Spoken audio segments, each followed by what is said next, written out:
Good morning and welcome back. તો હું છું સચિન રાવલ અને આપણે સૌ ફરીથી મળી રહ્યા છે આજે કોમ્પ્યુટરના લેક્ચરમાં. તો આપણે જ્યારે પ્રીવિયસ લેક્ચરમાં ભણ્યા હતા ત્યારે આપણે સેલ સ્ક્રિપ્ટ સ્ટાર્ટ કરી હતી, જેમાંથી આપણે 3 સેલ સ્ક્રિપ્ટ કરી હતી અને જેમાં ત્રીજી સેલ સ્ક્રિપ્ટમાં જો તમને કદાચ યાદ હોય તો આપણાથી ભૂલ થઈ ગઈ, આપણે એને સુધારીને મિસ્ટેક શોધી અને નાનકડી સ્પેસની મિસ્ટેકના કારણે આપણી 5-4 મિનિટ જેવી પણ બગડી હતી, રાઈટ? એટલે અને આઈ થિંક કે મેં તમને કીધું કે તમે વસ્તુ ટ્રાય કરજો, રાઈટ? જે લેક્ચરનો ટાઈમ થઈ ગયો એટલે મેં તમને એવું કીધું કે તમે લોકો ઘર ટ્રાય કરજો, જે નીચે બીજી સેલ સ્ક્રિપ્ટ છે એ તમે ટ્રાય કરજો તમારી રીતે તમારી સાઈડથી અને આગળ સેલ સ્ક્રિપ્ટ કરશો કાં તો એ સેલ સ્ક્રિપ્ટ બનાવજો તો તમારામાંથી જેને છે કોમ્પ્યુટર લેપટોપ અને જેને ઇન્ટરેસ્ટ છે એને કર્યું પણ હશે અને જેને થઈ પણ ગયું હશે, રાઈટ? તો હવે આપણે આ છે કરીશું શરૂઆત. આપણે એ જે સેલ સ્ક્રિપ્ટ બાકી હતી 5મા નંબરની, બરાબર, પેજ નંબરને આપણે હતા 150 ઉપર. તો 150 ઉપર 5મા નંબરની જે સેલ સ્ક્રિપ્ટ બાકી છે ત્યાંથી આપણે શરૂઆત કરીશું, બરાબર? એટલે હું શું ટાઈમ વેસ્ટ કર્યા વગર સૌથી પહેલા 5મા નંબરની સેલ સ્ક્રિપ્ટ ઓપન કરી લો તમે લોકો તમારી બુકમાં અને એમાં આપણે સ્ટાર્ટ કરીશું. ઓકે, હવે સેલ સ્ક્રિપ્ટમાં શું છે એ જ વસ્તુ કે પહેલા આપણે જે કર્યું એના અંદર સબ્જેક્ટ લખ્યું અને કોમ્પ્યુટર સાયન્સ લખ્યું. ઓકે, હવે આપણે એ સબ્જેક્ટના અંદર એકવાર લખવાનું છે કોમ્પ્યુટર સાયન્સ કાં તો કોઈ સબ્જેક્ટનું નામ અને બીજી વાર લખવાનું છે બીજા સબ્જેક્ટનું નામ અને જોવાનું છે કે એક જ ના અંદર આપણે બે અલગ અલગ વેલ્યુ આપી તો રન થાય છે કે નહીં, આપણે જે મેસેજ આવવો જોઈએ આવે છે કે નહીં, બરાબર? કારણ કે નામ શું છે એક જ છે, સબ્જેક્ટ લીધેલું છે. હવે એના અંદર પહેલા મેં નાખ્યું કોમ્પ્યુટર સાયન્સ ફોર એક્ઝામ્પલ અને પછી બીજી વાર હું નાખું કે મેથ્સ કે સાયન્સ કે ચલો બુકના હિસાબથી આપણે જોઈએ તો બુકમાં નાખ્યું છે ઇકોનોમિક્સ, તો બીજી વાર નાખ્યું ઇકોનોમિક્સ અને પછી તો એક જ સબ્જેક્ટના અંદર પહેલા કોમ્પ્યુટર સાયન્સ અને પછી ઇકોનોમિક્સ, તો બંને રન થાય છે, એક રન થાય છે, કશું રન નથી થતું, એરર આવે છે, શું આવે છે હવે આગળ જોવાનું છે અને આગળની સેલ સ્ક્રિપ્ટ પણ કરવાની છે, બરાબર? તો આપણે ટાઈમ બગાડ્યા વગર સૌથી પહેલા હું સીમિન ચાલુ કરી દઉં અહીંયા. ઓકે, તો સીમિન આપણે ટર્મિનલ અહીંયાથી ચાલુ કરી દીધું.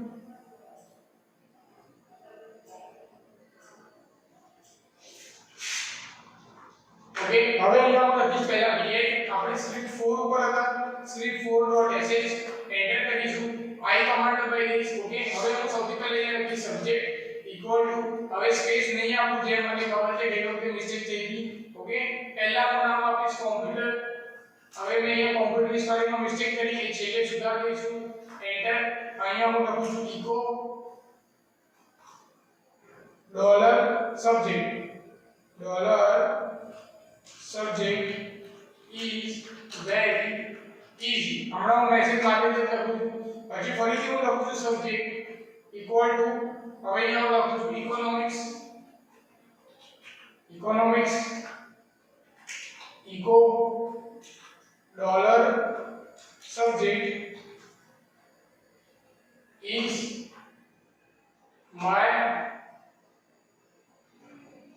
is very શું મેસેજ લખ્યો છે બુકના અંદર, આપણે બુકમાં જે મેસેજ લખ્યો છે એક લખીએ is easy to learn અને બંનેમાં એક જ મેસેજ લખ્યો છે, આપણે બંનેમાં અલગ અલગ મેસેજ આપીએ, બરાબર? is આપણે એક મેસેજ ડિલીટ કરી દઈશું, edit very easy to learn. હવે હું આને અહીંયાથી સેવ કરી દઉં, પહેલા ફરીથી આને રન કરું. હવે એમાંથી જે મિસ્ટેક કરી છે એને ડિલીટ કરી દઈએ, જેમ કે કોમ્પ્યુટર પછી. ઓકે, બરાબર? હવે આ રીતે મેસેજ ક્લિયર થઈ ગયો. પહેલા મેં લખ્યું સબ્જેક્ટ કોમ્પ્યુટર, પછી સબ્જેક્ટ ઇઝ વેરી ઈઝી, પછી મેં લખ્યું સબ્જેક્ટ ના અંદર economics, subject is very easy to learn, બરાબર? બે અલગ અલગ મેસેજ નાખ્યા છે. હવે આપણે જોઈએ કે ભાઈ આઉટપુટ આપણને કેવું આવે છે. અહીંયા મેં સેવ કરું છું. હવે મેં લખ્યું sh script 4.sh enter. Okay, જેવું આઉટપુટ આપણે જોતું હતું એવું જાય કે computer is easy, very easy, economics is very easy to learn. મતલબ કે પહેલા મેં કોમ્પ્યુટર આપ્યું એનો મેસેજ લખ્યો તો કોમ્પ્યુટર આવ્યું, પછી મેં ઇકોનોમિક્સ લખ્યું એનો મેસેજ લખ્યો તો એનો મેસેજ પણ આવી ગયો. એનો મતલબ એવું થયો કે સેલ સ્ક્રિપ્ટના અંદર એક જ આપણે વર્ડ લઈએ અને એના અંદર આપણે અલગ અલગ વેલ્યુ સેવ કરીએ તો પણ થાય. જેમ કે મેં સબ્જેક્ટ લીધો વર્ડ, એના અંદર પહેલા મેં કોમ્પ્યુટર સેવ કરાયું એ બી થઈ ગયું અને પછી મેં ઇકોનોમિક્સ કરાવ્યું તો એ પણ સેવ થઈ ગયું. મતલબ કે મલ્ટીપલ અગર આપણને બહુ બધી જોતી હોય તો આપણને બહુ બધી વેલ્યુ એક જ ના અંદર આપણે સેવ કરી શકીએ બહુ જ ઈઝી. આઈ થિંક સો આવડી વસ્તુ તમને બધાને ક્લિયર થઈ ગઈ છે. આવડો ફટાફટ આપણે રન પણ કરી દીધો પ્રોગ્રામ. તો ફરીથી જેમ આપણે જે 1 મિનિટ માટે ઊભો રહી ગયો, કોઈ બુક ઓપન કરી હોય નહીં કરી હોય, કોઈ જોડે બુક હશે નહીં હશે, એને આગળ આ પ્રોગ્રામ લખવો છે તો એ લખી કે સ્ક્રીનશોટ લઈ શકે, બરાબર? એના પછી આપણે આગળ કરીશું આપણે સેલ સ્ક્રિપ્ટ 6 ઉપર જ્યાં આપણે બે નંબર આપવાના છે બરાબર ઓકે હવે સૌથી પહેલા અહીંયા હું રન કરી દઉં ઓકે તમે લોકો આનો ફોટો લઈ શકો કાં તો તમે લખી શકો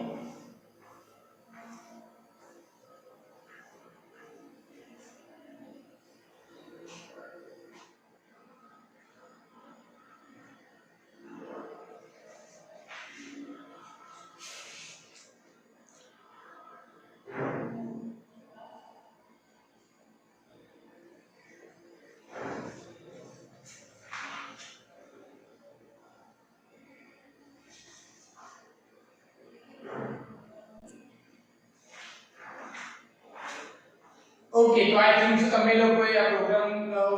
લખી દીધો છે કાં તો સ્ક્રીનશોટ લઈ લીધો છે હવે આપણે આગળ વધીએ પેજ નંબર 151 નો જ્યાં સેલ સ્ક્રિપ્ટ છઠ્ઠી કરેલી છે છઠ્ઠી સેલ સ્ક્રિપ્ટમાં એક્ચ્યુઅલી શું આપેલું છે ત્યાં લખ્યું છે કે પહેલા તમારું નેમ એન્ટર કરાવો પછી તમારો સબ્જેક્ટ એન્ટર કરાવો અને પછી બંનેનો મેસેજ જોડે લખો કે hello my name is this and I am studying this subject એવું કંઈક લખેલું છે તો આપણે ટ્રાય કરીએ ચલો કે ભાઈ બે અલગ અલગ ને એકમાં મેસેજ આવે છે કે નહીં અત્યારે આપણે શું કર્યું પહેલા મેં સ્ક્રીન ક્લિયર કરી દઉં અત્યારે આપણે શું કર્યું કે એક જ લીધું આપણે સબ્જેક્ટ નેમ અને બે વાર અલગ અલગ નીચે નીચે પ્રિન્ટ કરાયા હવે એક જ ઇકોમાં બે અલગ અલગ આપણે વેલ્યુ લઈને બંનેને જોડે પ્રિન્ટ કરાવવાની છે મતલબ કે એકવાર નેમ લેવાનું છે એકમાં સબ્જેક્ટ લેવાનો છે અને એક જ ઇકોના અંદર આપણે અત્યાર સુધી બંને ઇકો અલગ અલગ રીતે પ્રિન્ટ કરાવવાના હવે એક જ ઇકોના અંદર મેસેજ પ્રિન્ટ કરાવવાનો છે અને જે નામ આપણે લખીશું એ રીતે તો જોઈએ થાય છે કે નહીં આપણા વસ્તુ નવી છે રાઈટ તો સૌથી પહેલા લખ્યું છે કે echo -n enter your name બરાબર અને read name કરીને આપેલું છે પછી echo -n enter the name of a subject અને read subject પહેલા આ ચાર વેલ્યુ લખી દઈએ તો સૌથી પહેલા હું જે સ્ક્રિપ્ટ બનાવી સ્ક્રિપ્ટ આપણે કહીએ કે 5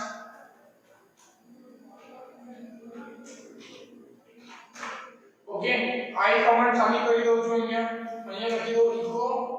-n અહીંયા લખું છું મેસેજ enter your ફરી મેં મિસ્ટેક કરી એ પછી ડિલીટ કરી દઈશું આપણે નેમ પછી અહીંયા છે રીડ નેમ લખ્યું છે રીડ નેમ પછી ફરીથી મેસેજ કરે છે echo -n અહીંયા લખ્યું છે enter your subject અને પછી ફરીથી લખ્યું છે અહીંયા રીડ સબ્જેક્ટ ઓકે તો આ ચાર લાઈન મેં લખી દીધી પહેલા કે enter your name અને enter your subject બરાબર જેમ લખ્યું છે બુકના અંદર એ જ રીતે કરી કોઈ ચેન્જીસ નથી કર્યા મેં અહીંયા વસ્તુ એવી કોલમ આપવાની પછી કરીએ પછી લખ્યું છે echo hello I am $name મતલબ કે જે નેમ આપ્યું છે એ and I am studying $subject okay તો હવે આપણે એક મેસેજ ફરીથી પ્રિન્ટ કરીએ અહીંયા લખીએ કે echo hello I am $name I am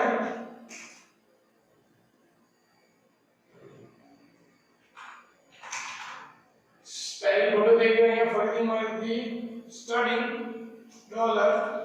$subject okay હવે અહીંયા આપણે આ મેસેજ પૂરો કરી દીધો હવે અહીંથી હું આને સેવ કરી દઉં પહેલા અને જ્યાં જ્યાં મિસ્ટેક છે સુધારી દઈએ પછી ફરીથી આવીને ઓકે હવે મિસ્ટેક હતી પહેલા તો અહીંથી નેમ નીકાળવાનું છે આ નીકાળ્યું ઓકે પછી અહીંયાથી આપણે સબ્જેક્ટ ને આગળ એક સેમિકોલન કરવાનું છે એ કરી દઈએ ફરીથી આને સેવ કરી દઉં હવે મારે સ્પેલિંગ સુધારવાનું છે ઓકે હવે ફરીથી નીચે આવી ગયો હવે આ સ્ટડીંગ નું સ્પેલિંગ સુધારવાનું છે તો આને નીકાળી દઈએ પહેલા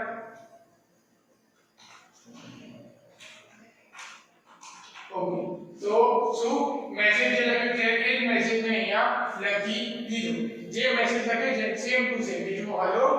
I am $name પછી લખ્યું છે and મેં કોમા કર્યો છે I am studying $subject બરાબર જેવું બુકના અંદર લખ્યું છે એવી જ વસ્તુ મેં અહીંયા લખી છે બરાબર એટલે શું કે સપોઝ જેને બુક થાય એ કન્ફ્યુઝ ના આવે ઓકે તો હવે એક્ચ્યુઅલી મેસેજ શું આવવો જોઈએ મતલબ કે આઉટપુટ શું આવવું જોઈએ તમારા હિસાબથી એવું આવવું જોઈએ કે હેલો I am હું જે નામ લખીશ એ અને I am studying હું જે સબ્જેક્ટનું નામ લખીશ એવું આઉટપુટ આવવું જોઈએ હવે જોઈએ આપણે કે એવું થાય છે કે નથી થતું પહેલા આપણે આને સેવ કરી બધી મિસ્ટેક સુધારી છે હવે હું આને રન કરીશ sh script file.sh enter your name તો ચલો હું લખું છું અહીંયા Sachin Rawal enter your subject હું અહીંયા લખું છું કોમ્પ્યુટર સાયન્સ હવે હું એન્ટર મારીશ ચલો જેવું મેં મેસેજ લખ્યો હોય hello I am Sachin Rawal I am studying computer science જેવો મેં મેસેજ લખ્યો એવી વસ્તુ અહીંયા આવી ગઈ એક્ચ્યુઅલી રાઈટ આ બહુ સારી વસ્તુ છે એક જ ઇકોના અંદર મેં પહેલા મને નામ પૂછ્યું મેં મારું નામ લખ્યું પછી એને મને પૂછ્યું તમે કયો સબ્જેક્ટ લ્યો છે મેં લખ્યો સબ્જેક્ટ પછી મેં મારું નામ અને સબ્જેક્ટ તમે વિચારો તમે આ રીતે આગળ કેટલી બધી વસ્તુ કરી શકો તમે તમારું નામ તમારું ધોરણ તમારું ફૂલ નેમ તમારી બર્થ ડેટ બધી કોલ કરીને બધો મેસેજ એકના અંદર લખી શકો અલગ અલગ મેસેજ લખી શકો એટલી યુનિક વસ્તુ આપણે કરી શકીએ તો આઈ થિંક તો તમને આમાં મજા પણ આવી છે તો હવે આપણે શું કરીએ કે આ જે છે એ તમે લખી દો એકવાર હવે પછી આપણે થોડા આગળ વધીએ હવે આઈ થિંક આપણો પ્રોગ્રામ મોટો છે એટલે તમે લોકો લખી દો અને જનરેટર છે નથી એ લોકો બરાબર એક વસ્તુ શું યાદ રાખવાની છે માઈનસ n લખેલું છે કેમ માઈનસ n લખ્યું છે કે તમે અહીંયા જે નામ લખશો મેં જેમ લખ્યું સચિન રાવલ એને રીડ કરશે એ નામ એટલા માટે બરાબર એ માઈનસ n લખવું જરૂરી છે ક્લિયર ઓકે અને રીડ કરશે રીડ કરવા માટે યુઝ કરેલો છે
ઓકે તો આઈ થિંક સો લખી પણ લીધું હશે અને જેનો રેટ છે ફોટો લઈ પણ લીધો હશે તો હવે આપણે આગળ વધીએ આનાથી કે ભાઈ હવે નેક્સ્ટ સેલ સ્ક્રિપ્ટ શું છે હવે આ વસ્તુ જે રીતે એક જ ઇકોના અંદર આપણે આ રીતે મેસેજ પ્રિન્ટ કરી શકીએ હવે તમે જો પેજ નંબર 152 માં સેલ સ્ક્રિપ્ટ 7 નંબરની જે આપેલી છે એમાં એવું લખ્યું છે કે તમારી કોઈ પર્ટિક્યુલર ફાઇલ છે એના અંદર કેટલી લાઈન છે મતલબ કે આપણે જે તમને યાદ હશે ચેપ્ટર નંબર 6 માં કરતા WC જોડે WC રાઈટ એમાં કેટલી લાઈન છે કે કેટલી રીડ કરવાની છે આપણે લાઈન્સ એ કેટલી લાઈન્સ આપણે લખી છે કેટલા વર્ડ લખ્યા છે એ કાઉન્ટ કરાવવાનું છે હવે એ સેલ સ્ક્રિપ્ટના અંદર કરાવવાનું છે તો હવે કઈ રીતે કરીશું એ જોવાનું ઇમ્પોર્ટન્ટ રહેશે કારણ કે એ તો આપણે શું ડાયરેક્ટ ફાઇલ પર ધીરે કરી દેતા હવે સેલ સ્ક્રિપ્ટ તો લખવી પડે હવે સેલ સ્ક્રિપ્ટને લખીને કઈ રીતે કરવાનું એ આપણે જોઈએ બરાબર તો જે સેલ સ્ક્રિપ્ટ લખી છે આપણે એમાં જ કન્ટિન્યુ કરીશું પેજ નંબર 152 માં સેલ સ્ક્રિપ્ટ 7 પહેલા લખ્યું છે કે એન્ટર યોર ફાઇલ નેમ અને ફાઇલનું નામ લખવું પડશે અને પછી મેસેજ કરવાનો છે ઓકે તો પહેલા હું શું કરું સ્ક્રીન પર લઈ જાઉં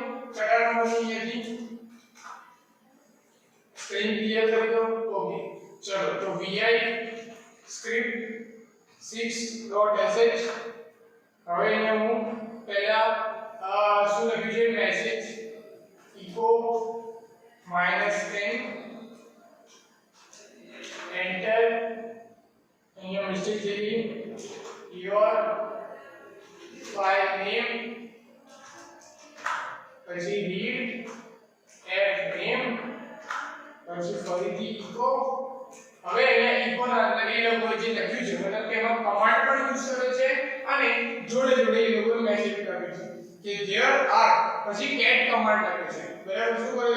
છે cat કમાન્ડ યુઝ કરેલો છે જે તમને સપોઝ દેખાતો હોય તો પેજ નંબર 152 માં એમાં છેલ્લે લખ્યું છે cat કમાન્ડ પછી ડોલર ફાઇલ નું નેમ અને પછી જે આપણે shift ના ઉપર જે છે એ વાળી લાઈન નો સીધી લાઈન આવે shift દબાઈને કરીએ એ લાઈન અને પછી wc નો યુઝ કર્યો છે લાઈન છે ના ફાઇલ ડોલર નેમ બરાબર એટલે કે આ ફાઇલ માં અંદર આટલી લાઈન છે એવો મેસેજ આવવો જોઈએ હવે આપણે જોઈએ તો આપણે એકચુઅલી રન કરીને તો આપણે અહીંયાથી શું કરીશું સૌથી પહેલા એ લાઈન લખી દઈએ જેવો મેસેજ લખ્યો છે કે there are cat કમાન્ડ ના ઉપર તમને ના લખવું અહીંયા જે cat લખ્યું છે ઓકે એક વસ્તુ ઇમ્પોર્ટન્ટ છે જે રહી જશે મોસ્ટ ઓફ ધી cat ના આગળ અને wc -l પછી એક નાનકડી લાઈન જેવું દેખાતું હશે એ તમને આખા કીબોર્ડમાં ક્યાંય નહીં મળે એ કી ક્યાં છે ખબર છે તમને તમારા કીબોર્ડ પર તમે ધ્યાનથી જોશો તો તમારે એક નંબરના પહેલા એક સિમ્બોલ છે એક નંબરના પહેલા જે 1 2 3 4 5 હોરિઝોન્ટલી કીબોર્ડ આવે આ બાજુમાં નહીં 1 2 3 4 વાળું જે લાઈન થી 1 2 3 4 આવે એ 1 ના પહેલા એક કી આપી છે એને પ્રેસ કરશો તો એ સિમ્બોલ આવશે એ સિમ્બોલ હમણાં હું મૂકું છું એ તમને દેખાઈ પણ જશે જુઓ 1 ના પહેલા એ આવશે તમે જેવો મૂકશો એટલે આવો સિમ્બોલ બની જશે એ કરવું જરૂરી છે નહીં કરો તો કમાન્ડ રન થાય નહીં મને તમને એવું લાગે કે સેલ સ્ક્રિપ્ટ મેં ખોટી લખી છે પણ સેલ સ્ક્રિપ્ટ સાચી છે પણ આ નહીં કર્યું હોય બરાબર ઓકે એટલે એ કરવાનું એના પછી લખ્યું છે cat space dollar file name okay એના પછી shift નો ઉપર વાળું બટન દબાઈ દેવાનું shift જોડે ઓકે પછી લખ્યું છે wc -l મતલબ કે આપણે લાઈન કાઉન્ટ કરીએ છીએ સીધી વાત બરાબર આપણને ખબર છે wc માટે કે wc એટલે દરેક વસ્તુ હોય છે આપણે ખાલી લાઇન્સ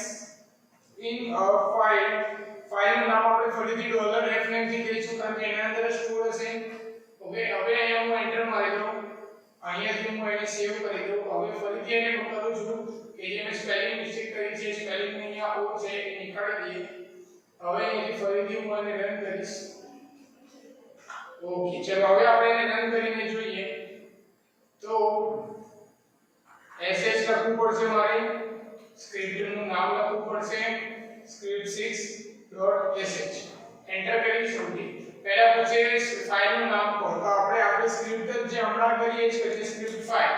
હમણાં બરાબર script5.sh લખી દો એમાં મેં કર્યું એને જોઈએ તો there are 5 lines in a file script5.h મતલબ કે script5 ના અંદર 5 લાઈન લખેલી છે એવું એનું કહેવું છે હવે આપણે જોઈએ કે છે સાચું કે નહીં તો હવે સપોઝ આપણે અહીંથી vi કરીને જોઈએ script5 અને એને જોઈએ તો 1 2 3 4 5 પાંચ જ લાઈન છે રાઈટ મતલબ જે આપણે કમાન્ડ લખ્યો એ સક્સેસફુલી ચાલી ગયો બરાબર કે નહીં ઓકે હવે તમારે wc માઈનસ તરીકે wc માઈનસ તમને કહો જે આપણે c જોવો તમે ઓકે તો તમને આગળ જે કમાન્ડના અંદર શું કહેવાય તમને વર્ડ એના જોડે તમારે એના આલ્ફાબેટ્સ બધી વસ્તુ તમારે જોઈ શકે તમારે જે વસ્તુ જોઈ હોય એ બરાબર -c લખશો બરાબર એના પછી -w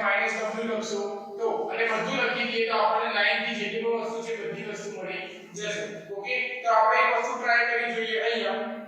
કે આપણે વર્ડ કાઉન્ટ કરી જોઈએ બરાબર લાઈન આપણે કરી -w આપણે કરીને જોઈએ એ જ કમાન્ડમાં હું એડિટ કરું બરાબર આપણે અહીંયા -l લખ્યું છે એને નીકાળી દઉં અહીંયા -w કરી દઉં પહેલા હવે આને સેવ કરીને રન કરીને જોઈએ wq આ બુકમાં નથી કરી પણ આપણે કરીએ છીએ અહીંયા હું લખી script5.sh 23 લાઇન્સ બરાબર એના અંદર લખ્યું છે હવે 23 લાઇન્સ નથી એકચ્યુઅલી લાઇન્સ નો તો મેસેજ છે પણ 23 વર્ડ્સ છે અલગ ઓકે હવે એના પછી આપણે બીજી વસ્તુ ટ્રાય કરીને જોઈએ આના અંદર ચેન્જ કરીને જોઈશું શું જોઈશું એના અંદર w ની જગ્યાએ શું કરું હું અહીંયા નીકાળીને અહીંયા હું c લખી દઉં બરાબર લાઇન્સ માં જે મેસેજ છે તો લાઇન્સ લખેલી છે એટલા માટે મેસેજ તો આપણે અન્ડરસ્ટેન્ડ કરી શકીએ હવે અહીંયાથી script5.sh જો 128 આવી ગયો મતલબ કે 128 કેરેક્ટર એના અંદર આપેલા છે અગર આપણે કેરેક્ટર પણ જોવા હોય સપોઝ ફોર એક્ઝામ્પલ તો આપણે જોઈ લો અહીંયા તમને દેખાય કે 128 કેરેક્ટર છે અને 5 લાઈન આપણે અહીંયા ઉપર ઘણી પણ લીધી 128 કેરેક્ટર મતલબ કે આપણો WC કમાન્ડ અને આપણે જે સ્ક્રિપ્ટ લખી એ કમ્પ્લીટ ચાલી ગઈ. હવે પહેલા એક તમે સ્ક્રિપ્ટ લખી દો નહીં તો એ રહી જશે. પછી આપણે આગળ વાત કરીએ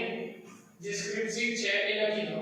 બરાબર. હવે અહીંયા હું પહેલા એડિટ કરી દઉં -c નીકાળી દઉં નહીં તો બધા -c લખી દેશે ls ઓકે. ચલો તમે આ લખી દો બરાબર. 1 મિનિટ માટે હું ઉભો રહી છું.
ઓકે તો આઈ થિંક તમે લોકોએ લખી લીધું હશે. હવે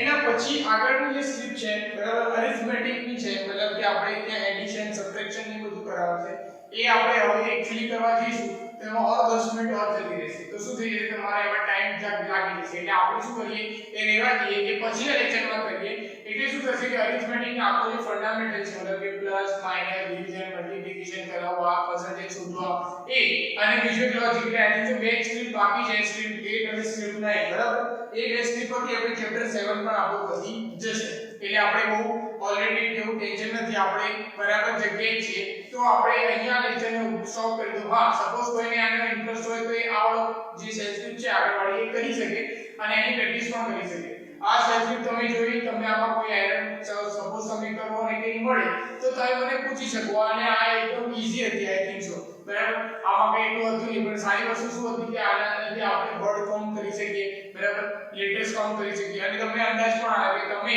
જે યુઝ કરશો જે ચેપ્ટર નંબર 6 માં શીખ્યા છો એ તમે અહીંયા યુઝ કરી શકો છો. WC સિવાય આપણે ડિફરન્ટ છે કમ્પેર છે તમારા માઇન્ડ હિસાબથી તમે કરી શકો રાઈટ. હવે તમારું માઇન્ડ કેટલું દોડે છે આગળ એ તમારા ઉપર છે અને તમે કેટલો ઇન્ટરેસ્ટ આમાં લો છો. અમુક વસ્તુ અહીંયા નથી એ તમે જેમ કે મેં WC અહીંયા માઈનસ L લીધું તો મેં શું કર્યું કે ફટાફટ પતી એટલે મેં બીજી વસ્તુ પણ તમને બતાવી દીધી. તો એટલે તમે તમારા માઇન્ડ સેટના હિસાબથી કે ભાઈ તમે આગળ કઈ રીતે કરી શકો એ તમે ત્યાં પ્રેક્ટિસ કરી શકો છો બરાબર. ઓકે અને આગળ આપણે જ્યારે મળીશું ત્યારે આ બે સ્ક્રિપ્ટ જે બાકી છે એ બે સ્ક્રિપ્ટ કરીશું અને ચેપ્ટર નંબર 7 ને કમ્પ્લીટ કરીશું. પછી આગળ બીજું ચેપ્ટર નંબર 8 પર. ઓકે ત્યાં સુધીમાં સપોઝ તમને કે ડાઉટ હોય તમે કહી શકો. આને MCQs તો વાંચવાના છે નહીં ત્યાં કોઈ ટેન્શન નથી ખાલી પ્રેક્ટિસ કરવાની છે જે તમારા હાથમાં છે બરાબર કે તમે લેપટોપ અને કોમ્પ્યુટર છે એટલે તમે પ્રેક્ટિસ કરો છો કે નહીં. બાકીના સબ્જેક્ટ પણ જોડે વાંચતા રહેજો. ઓકે ત્યાં સુધી ઘરે રહો અને સુરક્ષિત રહો. Good bye.